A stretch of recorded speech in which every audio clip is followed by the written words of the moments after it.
Exodus 28, King James Version. Priests. Verse 1. And take thou unto thee Aaron thy brother, and his sons with him, from among the children of Israel, that he may minister unto me in the priest's office, even Aaron, Nadab, and Abihu, Eleazar and Itamar, Aaron's sons. Verse 2. And thou shalt make holy garments for Aaron thy brother for glory and for beauty. Verse 3. And thou shalt speak unto all that are wise-hearted, whom I have filled with the spirit of wisdom, that they may make Aaron's garments to consecrate him, that he may minister unto me in the priest's office. Verse 4. And these are the garments which they shall make, a breastplate, and an ephod, and a robe, and a broidered coat, a mitre, and a girdle, and they shall make holy garments for Aaron thy brother, and his sons, that he may minister unto me in the priest's office. Verse 5. And they shall take gold, and blue, and purple, and scarlet, and fine linen. Verse 6. And they shall make the ephod of gold, of blue, and of purple, of scarlet, and fine twined linen, with cunning work. Verse 7. It shall have the two shoulder pieces thereof joined at the two edges thereof, and so it shall be joined together. Verse 8. And the curious girdle of the ephod, which is upon it, shall be of the same, according to the work thereof, even of gold, of blue, and purple, and scarlet, and fine twined linen. Verse 9. And thou shalt take 2 onyx stones, and grave on them the names of the children of Israel. Verse 10. 6 of their names on one stone, and the other 6 names of the rest on the other stone, according to their birth. Verse 11. With the work of an engraver in stone, like the engravings of a signet, shalt thou engrave the 2 stones with the names of the children of Israel, thou shalt make them to be set in ouches of gold. Verse 12. And thou shalt put the 2 stones upon the shoulders of the ephod for stones of memorial unto the children of Israel, and Aaron shall bear their names before the Lord upon his 2 shoulders for a memorial. Verse 13.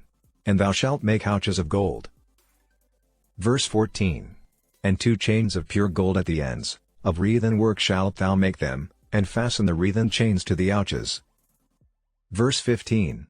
And thou shalt make the breastplate of judgment with cunning work. After the work of the ephod thou shalt make it, of gold, of blue, and of purple, and of scarlet, and of fine twined linen, shalt thou make it. Verse 16. 4 square it shall be being doubled, a span shall be the length thereof, and a span shall be the breadth thereof. Verse 17. And thou shalt set in it settings of stones, even 4 rows of stones, the first row shall be a sardius, a topaz, and a carbuncle, this shall be the first row.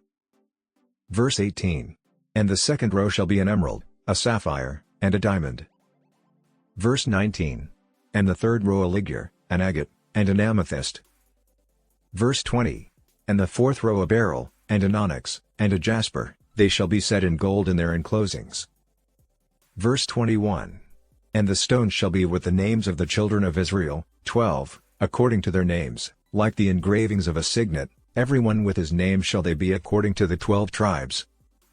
Verse 22. And thou shalt make upon the breastplate chains at the ends of wreathen work of pure gold. Verse 23. And thou shalt make upon the breastplate 2 rings of gold, and shalt put the 2 rings on the 2 ends of the breastplate. Verse 24.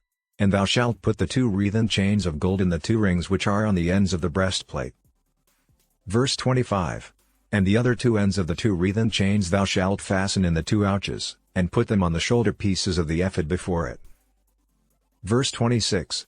And thou shalt make 2 rings of gold, and thou shalt put them upon the 2 ends of the breastplate in the border thereof, which is in the side of the ephod inward. Verse 27. And 2 other rings of gold thou shalt make, and shalt put them on the 2 sides of the ephod underneath, toward the forepart thereof, over against the other coupling thereof, above the curious girdle of the ephod. Verse 28. And they shall bind the breastplate by the rings thereof unto the rings of the ephod with a lace of blue, that it may be above the curious girdle of the ephod, and that the breastplate be not loosed from the ephod. Verse 29. And Aaron shall bear the names of the children of Israel in the breastplate of judgment upon his heart, when he goeth in unto the holy place, for a memorial before the Lord continually. Verse 30. And thou shalt put in the breastplate of judgment the Urim and the Thummim, and they shall be upon Aaron's heart, when he goeth in before the Lord, and Aaron shall bear the judgment of the children of Israel upon his heart before the Lord continually. Verse 31. And thou shalt make the robe of the ephod olive blue. Verse 32. And there shall be an hole in the top of it, in the midst thereof, it shall have a binding of woven work round about the whole of it, as it were the hole of an habergeon, that it be not rent. Verse 33. And beneath upon the hem of it thou shalt make pomegranates of blue, and of purple, and of scarlet, round about the hem thereof, and bells of gold between them round about. Verse 34. A golden bell and a pomegranate, a golden bell and a pomegranate, upon the hem of the robe round about. Verse 35. And it shall be upon Aaron to minister, and his sound shall be heard when he goeth in unto the holy place before the Lord, and when he cometh out, that he die not. Verse 36. And thou shalt make a plate of pure gold, and grave upon it, like the engravings of a signet, holiness to the Lord. Verse 37. And thou shalt put it on a blue lace, that it may be upon the mitre, upon the forefront of the mitre it shall be. Verse 38. And it shall be upon Aaron's forehead, that Aaron may bear the iniquity of the holy things, which the children of Israel shall hallow in all their holy gifts, and it shall be always upon his forehead, that they may be accepted before the Lord. Verse 39. And thou shalt embroider the coat of fine linen, and thou shalt make the mitre of fine linen, and thou shalt make the girdle of needlework. Verse 40. And for Aaron's sons thou shalt make coats, and thou shalt make for them girdles, and bonnets shalt thou make for them, for glory and for beauty. Verse 41. And thou shalt put them upon Aaron thy brother, and his sons with him, and shalt anoint them, and consecrate them, and sanctify them, that they may minister unto me in the priest's office. Verse 42. And thou shalt make them linen breeches to cover their nakedness, from the loins even unto the thighs they shall reach. Verse 43. And they shall be upon Aaron, and upon his sons, when they come in unto the tabernacle of the congregation, or when they come near unto the altar to minister in the holy place, that they bear not iniquity, and die, it shall be a statute forever unto him and his seed after him. Join us tomorrow and don't forget to like the post and subscribe to our YouTube channel for more Bible reading.